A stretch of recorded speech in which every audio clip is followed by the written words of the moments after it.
এক ছিল ঘন জঙ্গলের রাজ্য। সেই জঙ্গলের রাজা ছিল এক গর্বিত সিংহ। তার নাম ছিল শের খান। সবাই তাকে খুব ভয় পেত। জঙ্গলের প্রতিটি প্রাণী তার গর্জনে কাঁপত। একদিন শের খান বনের ভেতর ঘুরতে ঘুরতে দেখল এক বিশাল বাঘ জলাশয়ের ধারে দাঁড়িয়ে আছে। বাঘটির নাম ছিল রুদ্র। রুদ্র ছিল শক্তিশালী, সাহসী এবং একটু অহংকারীও। সে ভাবত, জঙ্গলে তার চেয়ে শক্তিশালী আর কেউ নেই। শের খান রুদ্রকে দেখে বলল, এই জঙ্গলের রাজা আমি। তুমি এখানে নতুন এসেছ, তাই নিয়ম মানতে হবে। রুদ্র গর্জে উঠল, আমি কারো নিয়ম মানি না। আমি নিজেই নিজের রাজা। তাদের এই তর্ক দূর থেকে শুনছিল এক চতুর শিয়াল। তার নাম ছিল লালি। লালি খুব বুদ্ধিমান ছিল, কিন্তু শক্তিতে সে দুর্বল। সে বুঝল, যদি বাঘ আর সিংহ লড়াই করে, তাহলে পুরো জঙ্গলে অশান্তি ছড়াবে।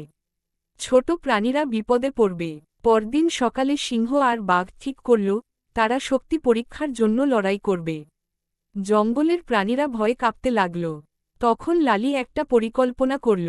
সে প্রথমে সিংহের কাছে গিয়ে বলল, মহারাজ, আপনি তো জঙ্গলের সবচেয়ে জ্ঞানী ও শক্তিশালী। যদি আপনি বাঘের সঙ্গে লড়াই করেন আর আঘাত পান, তাহলে আপনার রাজ্য কে দেখবে? সিংহ একটু চিন্তা করল। তারপর লালি গেল বাঘের কাছে। সে বলল, রুদ্র ভাই, আপনি তো দূরদেশ থেকে এসেছেন। যদি সিংহের সঙ্গে লড়াই করে জখম হন, তাহলে এই নতুন জঙ্গলে কে আপনাকে সাহায্য করবে? বাঘও ভাবতে লাগল, কিন্তু তবুও তাদের অহংকার কমল না। তখন লালি আরও এক কৌশল নিল।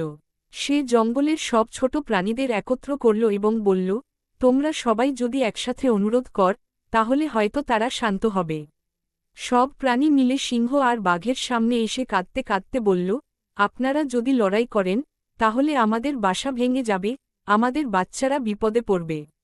ছোট হরিণ, খরগোশ, পাখি, সবাই একসাথে কথা বলল। তখন সিংহ আর বাঘ একে অপরের দিকে তাকাল। তারা বুঝল, নিজেদের অহংকারের জন্য অন্যদের কষ্ট দেওয়া ঠিক নয়।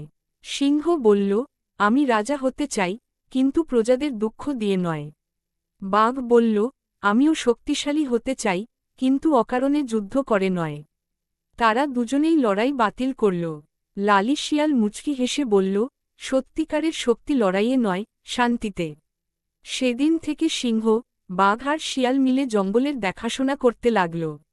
সিংহ তার নেতৃত্ব দিল, বাঘ তার সাহস দিল, আর শিয়াল তার বুদ্ধি দিল।